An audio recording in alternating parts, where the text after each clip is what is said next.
This is Southern Cross News with Joe Palmer. Tasmania's politicians are in line for a pay rise, a move that has angered those fighting for higher wages in our public sector.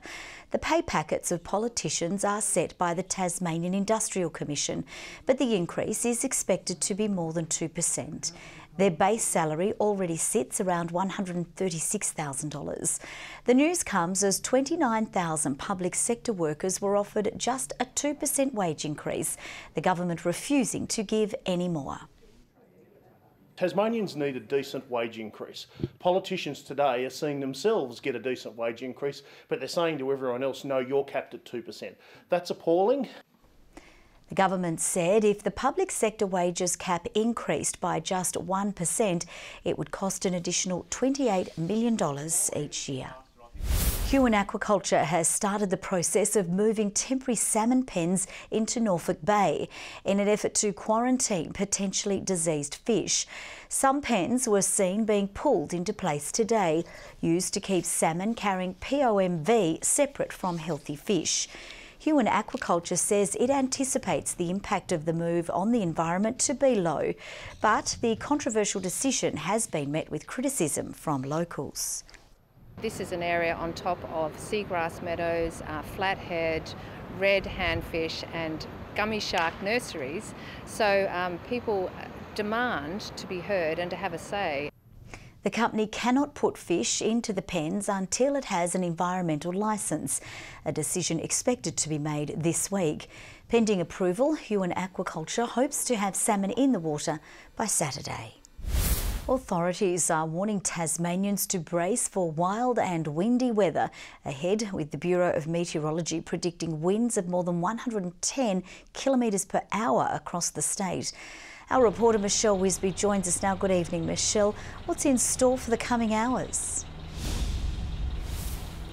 Good evening, Joe. Well, it's not too windy here in Hobart now, but around 5 a.m. tomorrow morning is when authorities are expecting it to really start to pick up.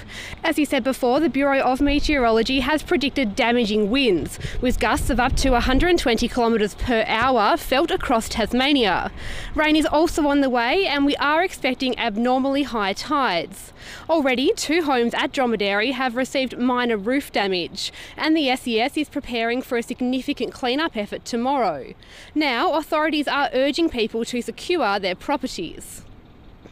To prepare their property by, maintenance, like regular maintenance, fix the roofing, iron down, etc. If you notice anything that's becoming dislodged around your home, make a concerted effort to rectify that prior to the wind events. We do have to worry about falling trees. Our soils are more saturated than usual at the moment, so trees will fall more easily in strong wind conditions. So once it starts, Joe, the wind isn't expected to die down until tomorrow evening. And as we've said, we are urging everyone to keep an eye on the weather forecast and to stay indoors if possible. Yeah, absolutely. Thank you very much for that report, Michelle. Well, help is continuing to roll in by the truckload from our Tassie farmers for struggling families in New South Wales. A 14-truck convoy of aid is bringing hay and other supplies to drought-stricken farmers. Today, that convoy passed through Dubbo on its way north to the Moree-Inverell region. 100% of the state has been declared drought-affected. NASA experts are on a mission to Tasmania as they search for life on other planets. They're here as part of National Science Week, giving people an insight into projects that are out of this world. NASA experts from the United States seeing how our Mount Pleasant Observatory operates. Radio telescopes looking to the skies, helping space exploration and research. It's always good to learn from other science, because most of our stuff we are doing here is basically a science enabler. So we're providing the background, we are providing the coordinate systems, we are providing the spacecraft navigation, These scientists are launching into local Science Week activities tonight with a Science in the Pub session. I wish we had a National Science Week in the US. It's incredibly important because, for one thing, all of the money, the funding that we get to do what we do comes from the public. The NASA experts are searching through the universe in the hopes of finding planets that could harbour life. So what we do is trying to figure out, based on the planet's size and how far away it is from its star, what its potential climate could be like. And from that we can infer, perhaps, if life could exist on the surface of that world. Potentially answering one of the biggest questions in the universe. I guess I've always been curious from a very early age. Always looked up to the sky and thought, are we truly alone? And I've always wanted to try and answer that fundamental question. I think with potentially a conservative estimate of 10 billion planets in our galaxy alone, the odds are in our favour. After their mission to Tasmania, these space ambassadors will travel to other parts of the country, spreading their love for science. Michael Breen, Southern Cross News. Tasmanian students have got their hands dirty planting dozens of trees to help Launceston's wildlife. Their efforts will bring life back to an area behind the Rochely Football Club.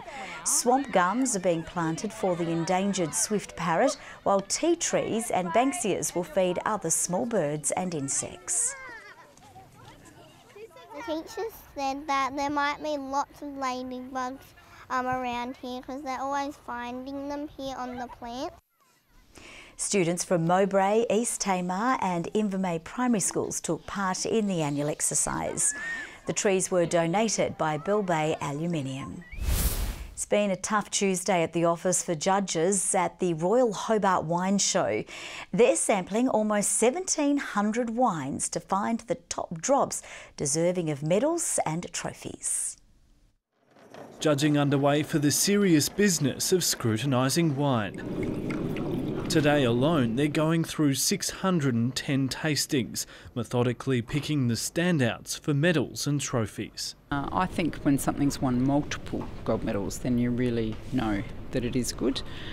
As a producer, I think it's great feedback to you that you're doing something well or something that you could improve on. The wine show touting a cellar with more than 9,500 bottles.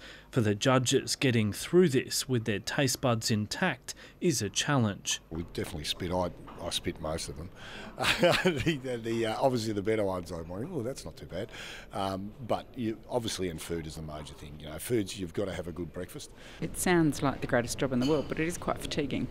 And we try and stagger red and white to freshen your palate and stop that fatigue, and don't judge more than 30 wines at once.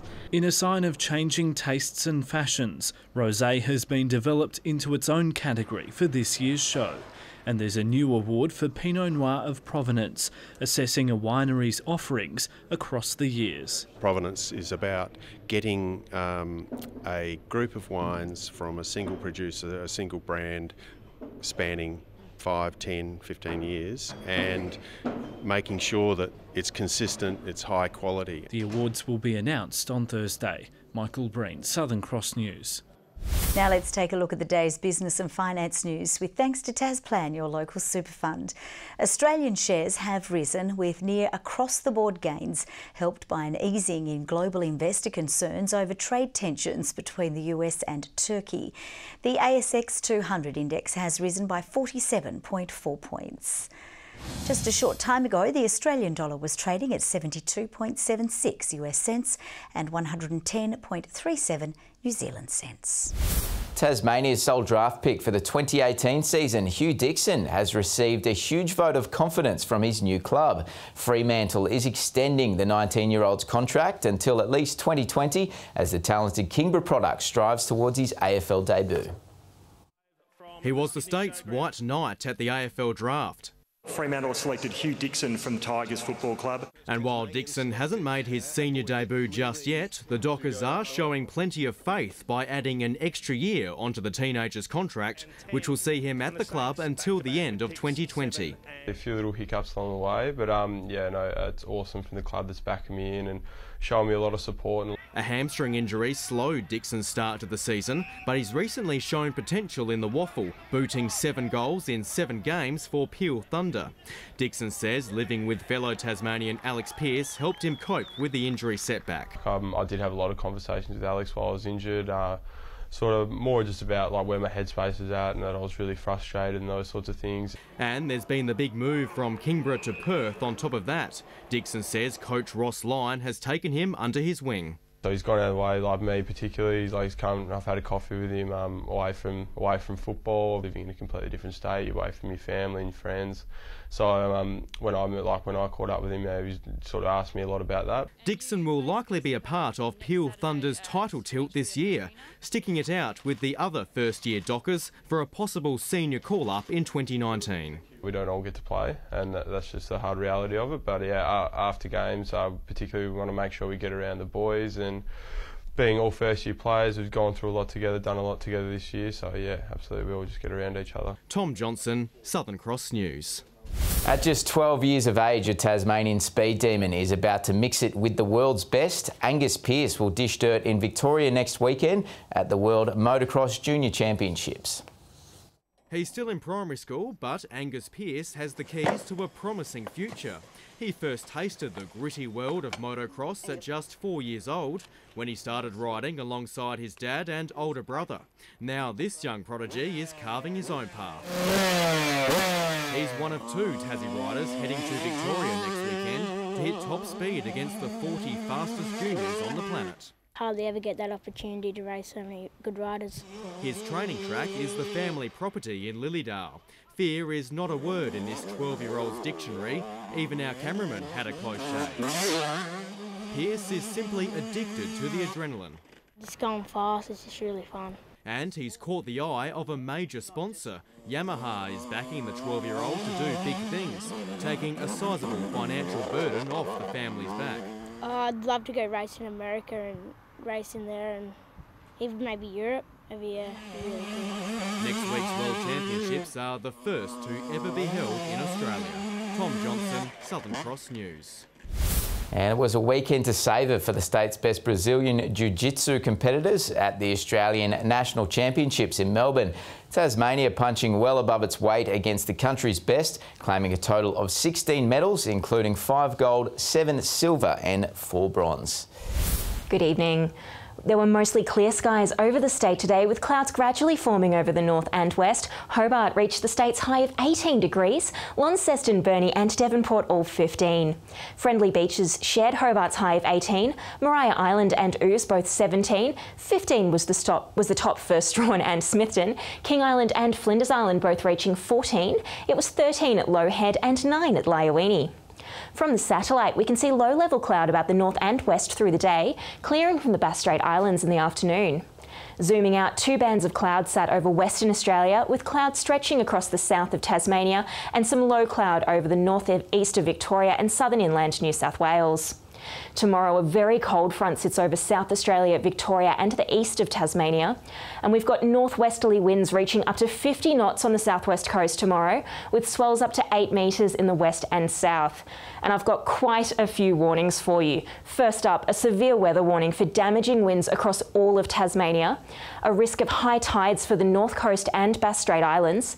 For the southwest coast, there is a storm force wind warning between Southeast Cape and Low Rocky Point, with a gale warning for the remainder of the coast, a strong wind warning for southeast inshore waters and a small craft wind alert for the lakes. There's also a minor flood warning for the Huon and the Derwent, and a statewide warning to sheep graziers. So showers and wind, that's what's to expect tomorrow. Hobart 13 the top, Geeveston 11, Bothwell 10, Launceston and Devonport both the top of 13, Cressy 12. 13 the top for Burnie and Curry, Strahan 12, St Helens and Swansea both 15, Orford 13. Thursday, showers across most of the state with snowfalls to around 700 metres. More showers on Friday, beginning in the north and west before spreading statewide in the late afternoon. And even more showers on Sunday, clearing from the east and north in the evening. Looking further north tomorrow, a sunny day for Sydney and Brisbane, with showers for Perth, Adelaide and Melbourne. And now here's a look at the current conditions around the state, and just a reminder that there is a statewide severe weather warning for tomorrow, so make sure your backyard is secure and take care in those damaging winds. Back to you, Jo. Beautiful. Thank you very much for that, Britt. Well, that's all from the news team for now. Have a great evening and we'll see you a little later. Bye-bye.